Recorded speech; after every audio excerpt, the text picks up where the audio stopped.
Frank Vandenberg propped himself against the wall of the loading dock and surveyed the action before him. One by one, workers disappeared into the truck and emerged shortly thereafter with a handful of boxes. "Keep it moving, boys," Frank shouted, taking a sip of coffee. "We have another shipment coming in at any minute." "You got it, boss," one of the workers responded without glancing toward Frank's direction. Frank heard the unmistakable groan of a large truck's brakes and peeked around the rig parked in the bay. The next shipment had arrived, a little sooner than he expected. He glanced at his watch and then looked around the warehouse. Spotting no one in the vicinity, he made the executive decision to unload a few of the remaining boxes from the truck himself. He strode inside to the back of the rig, lifted one of the boxes, and then immediately dropped it to the floor. He winced in pain and fell to his knees, shouting a profanity that echoed off the walls of the interior. A man holding a clipboard sprinted toward the commotion. "Jesus, Frank!" "What the hell did you do?" "I was trying to help," Frank responded, lifting himself onto one knee. "My back went out again." "Damn it, Frank, I told you not to do that again," the man said, helping Frank to his feet. "Now get the hell out of here." "But we have another shipment coming in," Frank protested. "I said get out of here. You're done for the day. We got this. Go lie down somewhere. That's an order." Frank looked at his supervisor and nodded silently. Clutching his lower back, he hobbled toward the door and exited the warehouse. By the time he reached the entrance to his apartment building, he could barely walk. Pain radiated along his lower back and down along his left leg. With a noticeable limp, he entered the building and strode down the hall. He had just inserted his key into the lock when he heard the sound that would change his life forever. It was the unmistakable sound of his wife in excitement. "Oh, God," he faintly heard as he pressed his ear to the door. The numbers on the door before him became blurry. A venomous rage boiled within him, causing his stomach to churn. He could taste the bile at the back of his throat. Trembling with anger, he slowly turned the key. Suddenly, he released the key and stumbled backwards into the hallway, smashing into the opposite wall with a thud. "Hell!" he whispered to himself. "That deceitful woman! That lying, cheating, shameless traitor! That unfaithful disgrace!" A door cracked open beside him, and a man peeked his head into the hallway. "Everything okay, Frank?" the man asked. Frank turned to face him, his face reddened and his jaw and fists clenched. Beads of sweat glistened on his forehead. "No, it's not okay, Walt," he said, trying his best to keep his voice down. "That deceitful excuse of a wife I have is over there being intimate with some jerk. That miserable, unfaithful woman is cheating on me." Walt's eyes widened, and he scratched his chin and scanned both ends of the hallway. "Aw, hell, Frank. Listen, why don't you come inside and calm down for a minute? I don't want you doing anything you might regret later." Walt took him by the shoulder and gently guided him inside his room, closing the door behind him. He pulled out a chair at a small table, and Frank sat, his expression consumed with fury. Walt placed a glass in front of him and then sat across the table with one of his own. "Tell me what happened," Walt said. "I came home early," Frank said, taking a healthy swig from his glass. "She wasn't expecting me. I was just about to turn that key when I heard them in there." He jerked his thumb toward the door. "Yeah? What did you hear?" "Luann. She was screaming and yelling while some scumbag was with her. It sounded like he was giving it to her good and hard. She was in mid when I got to the door." "Damn, Frank. I don't know what to say. Luann doesn't seem like the type to cheat on you.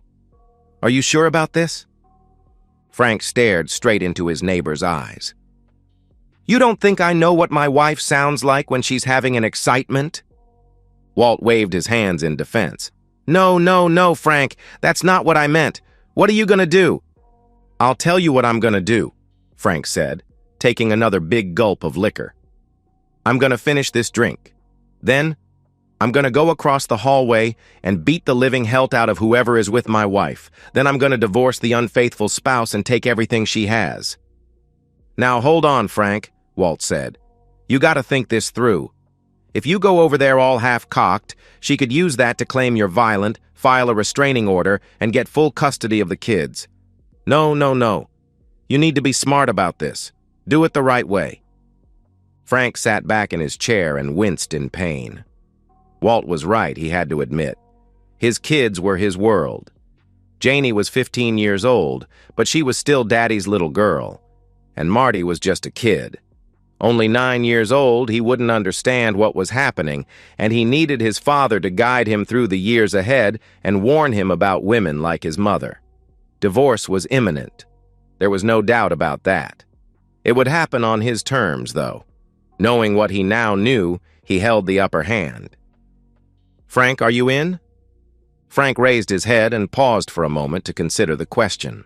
His focus returned to the matter at hand, and he perused the cards he held in his hands. He nudged a plastic chip into the center of the table. "You okay, Vandy?" said the man to his right. "Frank had a rough day last week," Walt explained, tossing a chip onto the pile. "He found out his wife, Luann, is cheating on him." This elicited a collective gasp from the group of men seated around the table. "Hell, Frank," Jackson said.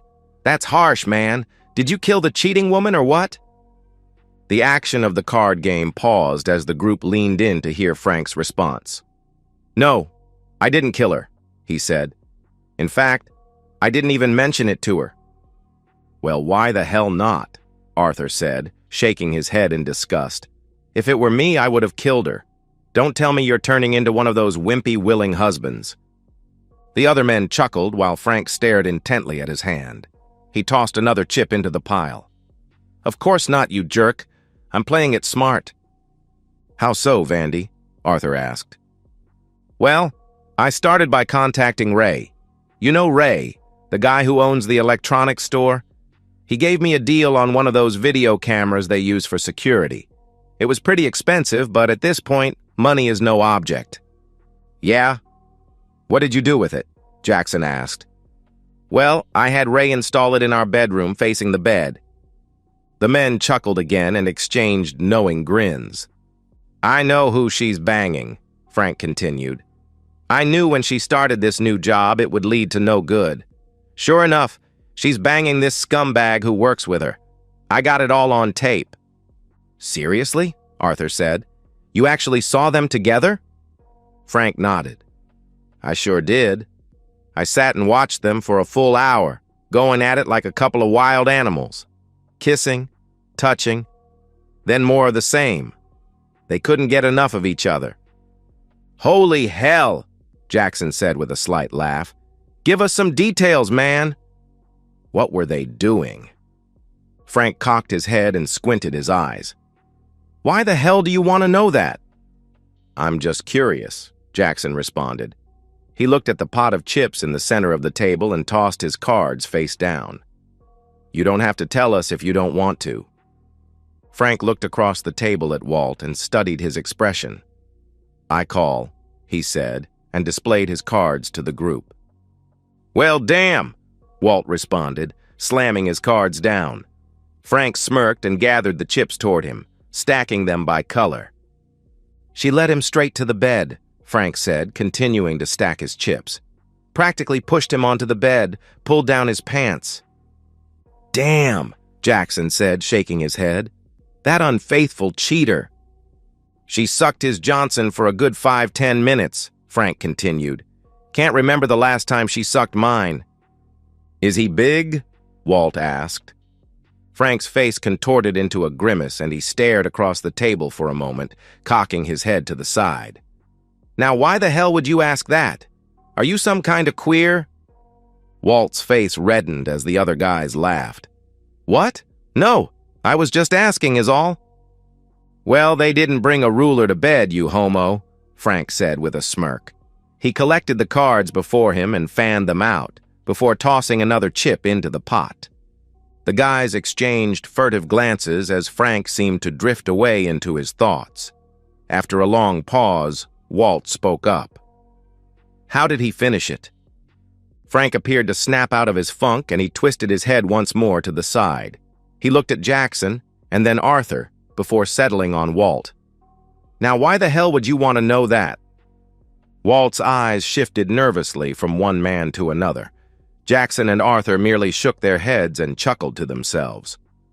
I don't know, Frank, Walt said. I'm just asking is all. Frank laughed. This guy, he said, motioning across the table. What a sick bastard you are. Sorry, Frank, Walt said, lowering his head. Jackson and Arthur burst out laughing. Anyway, I got it all on tape, Frank concluded. He surveyed his next hand and flipped a chip onto the pile with his thumb. So what now, Frank? Jackson asked. Well, now I use that tape for leverage against the cheating woman. I withdrew half of our savings from the bank. It wasn't much, but it's still mine. I opened a new account and I've started depositing my paychecks from the warehouse into that account. I met with a lawyer and had him draft a separation agreement. What's in the agreement? Arthur asked. She has to move out. That's first and foremost. I'm not going anywhere. I'm getting full custody of the kids. She can have weekend visitation. I'm not a heartless bastard. Because she makes more than I do, I included some child support in there as well. You think she'll go for it? Jackson asked. Oh, she will when I confront her about all of this, Frank said. Yeah, when is that happening? This weekend, Frank responded. See, I caught a little something on that tape. You know, after they were done. Apparently he's getting a hotel room for the weekend. That deceitful woman told me she's having a girls' spa weekend in the city. Lying woman, Walt added. How stupid can she be? Only thinking with her body. Frank nodded. Yep, so I've gone along with it all week, pretending like I don't know anything. She must think I'm an idiot.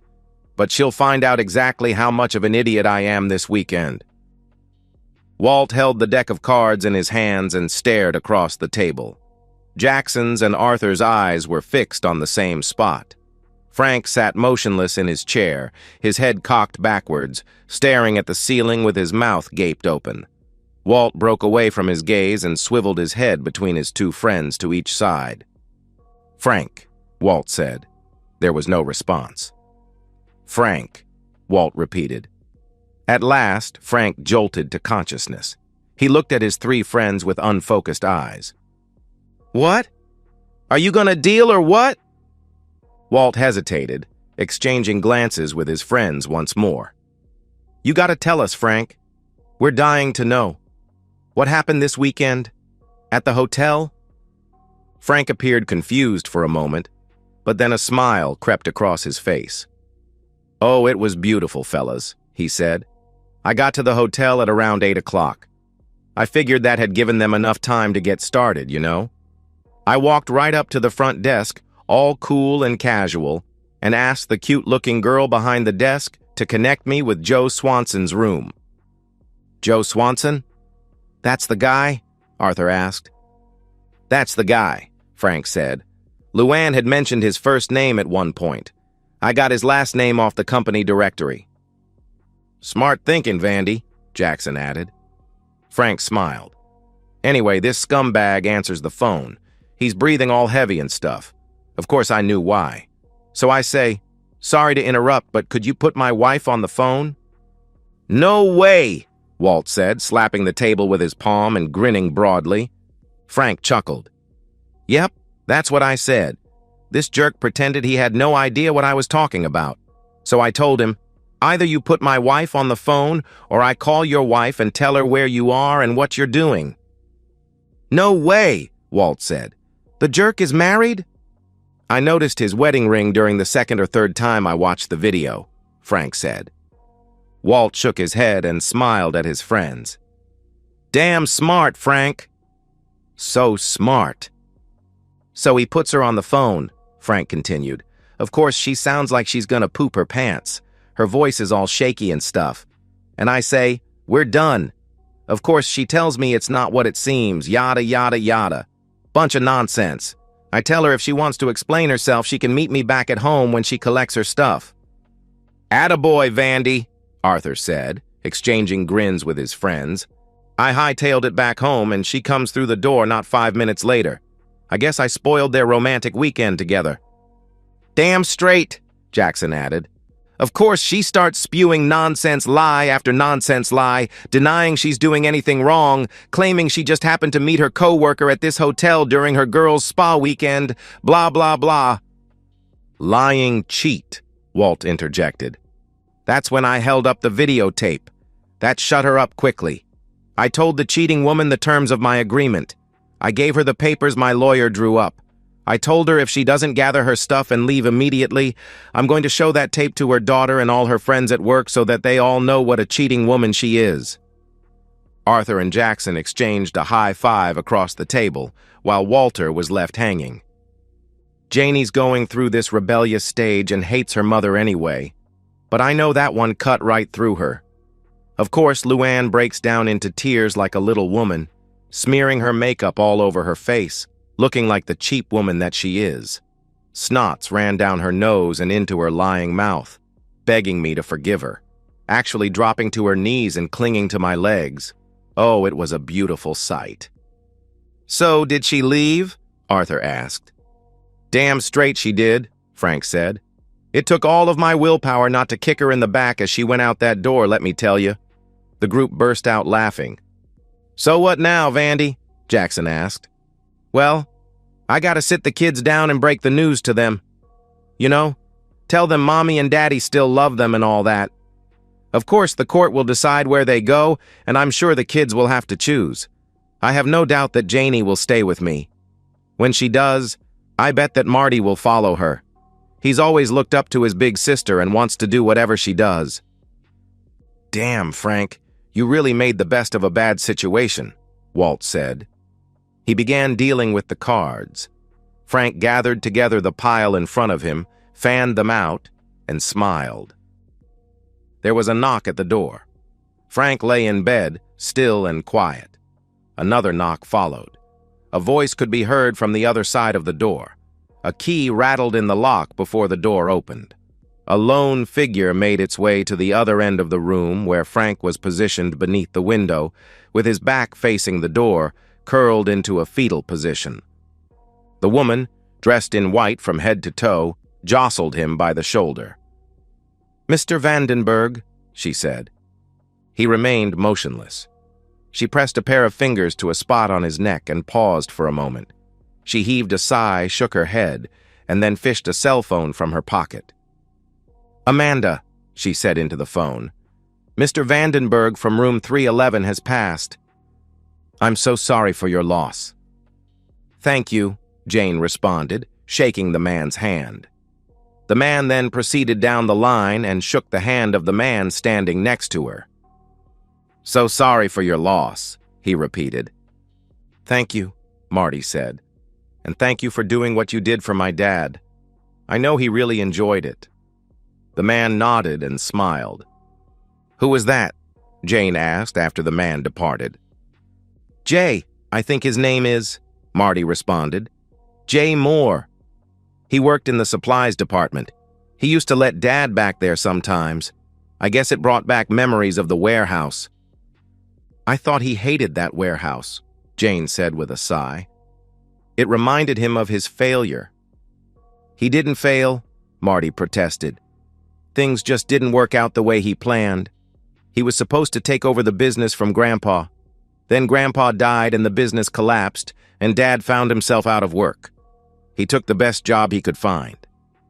"Yes, I know," Jane said with annoyance. "I was there for the whole thing. You came along at the tail end." Marty sighed and gazed out the window. His eyes sparkled with youth, but the gray hair along his temples revealed his true age. Another man approached and offered his condolences. "Janie, this is Matthew," Marty said. "Matthew Fitzhenry," he responded, shaking Jane's hand. "I'm so sorry we had to meet this way." There was a thin plastic tube fed inside each of his nostrils, and he reeked of urine. "How did you know my father?" Jane asked, surreptitiously wiping her hand along her pant leg. "Oh, we hung out together all the time," Matthew responded. "We usually ate lunch and dinner together and played poker once a week. Of course, he always referred to me as Arthur. It didn't matter to me, though. I took no offense.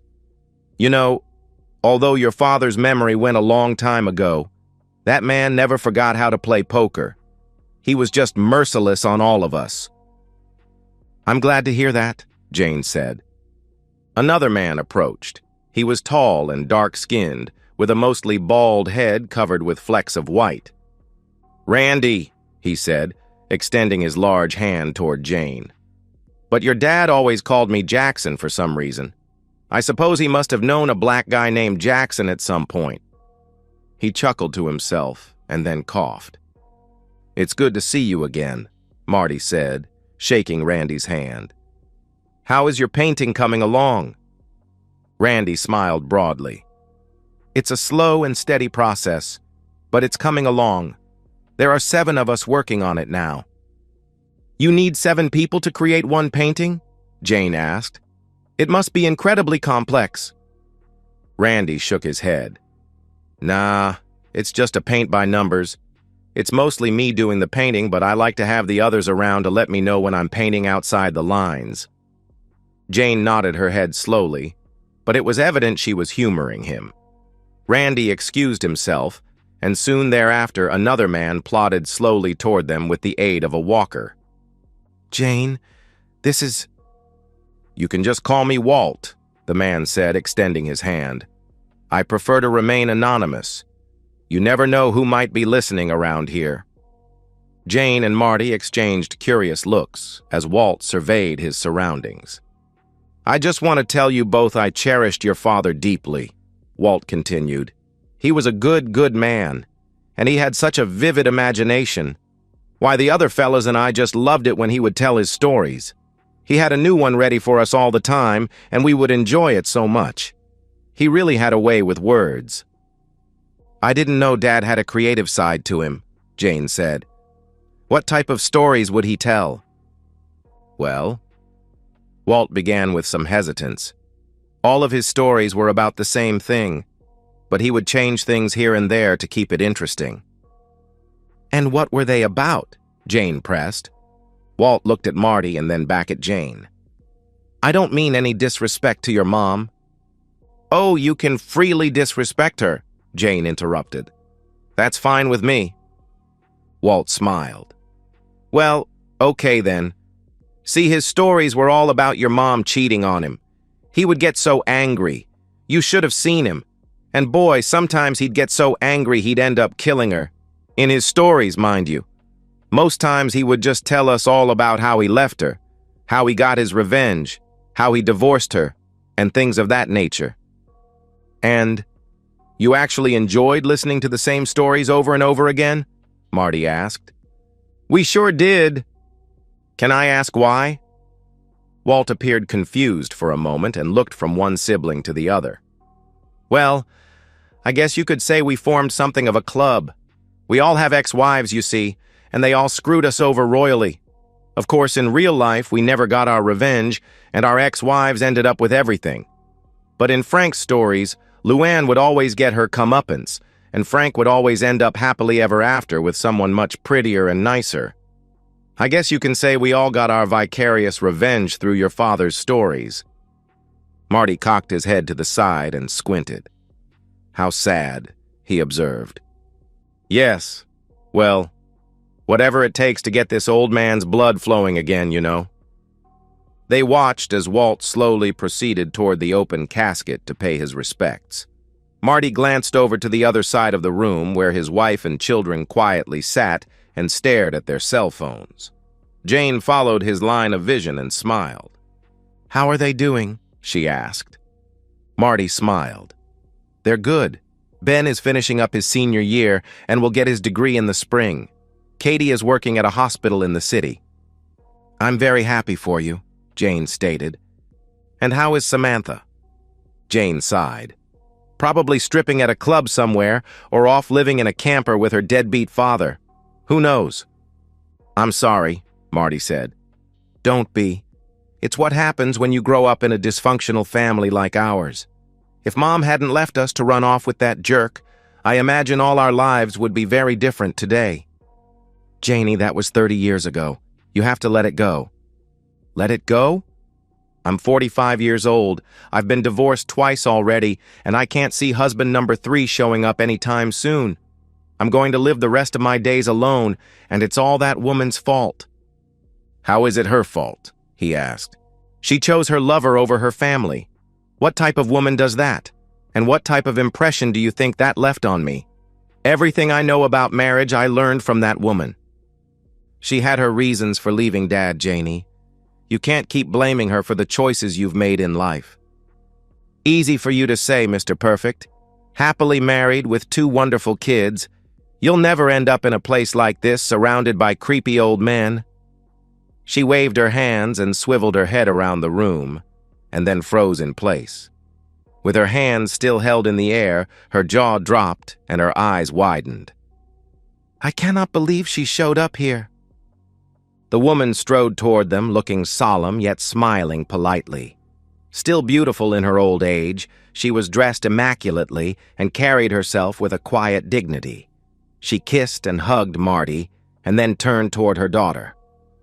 "Jane, it's good to see you," Luann said. "It's been a long time." She seemed to consider leaning in for a hug, but thought better of it. "I can't believe you have the nerve to come to this," Jane said. "He was my husband," Luann said, "and the father of my children. Of course I'm here to pay my respects, just like everyone else." "Respects," Jane repeated with a laugh. "You never respected him a day in your life. Why now?" Luann shook her head sadly. "Your father was a very different man when we married. He was funny and confident and driven to succeed. He had plans for his future, and I was so happy that he wanted me to be a part of that future. We were very happy together in the beginning, but that all changed when your grandfather died." "Yeah, you mean the money died," Jane spat. "As soon as that business went under, you started heading for the door." "That wasn't a factor," Luann stated. "I promised to be true to your father for richer or poorer. I loved that man, and would have lived in a cardboard box with him if it came to that. But he changed, Jane. I know you don't want to believe it, but he did. He became angry and bitter, and the depression ate away at him from the inside out. He was drunk more often than not, and he became verbally abusive, both to me and you kids." "He was a good father," Jane insisted. Luann nodded. "He was, for a while. But Jane, he became a danger to himself and to our family." "Oh, so you left him to protect us then? Is that it? It had nothing to do with Joe." "I fell in love with Joe while I was still married to your father. That's true. In my mind, my marriage was already over by then. For a while, I thought it was best to remain married for the sake of you kids. I tried to work it out with your father, but he was too far gone. He wouldn't listen to me, and he refused to work on our marriage. When I started earning more than he did, he became jealous and more abusive." "Well, thank God for Joe swooping in and saving the day, huh?" Jane answered. "I didn't mean to fall in love with him, Jane. No one ever means to fall in love. It just happens. It's important for you to know, though, that we didn't act on those feelings until after our divorces were settled.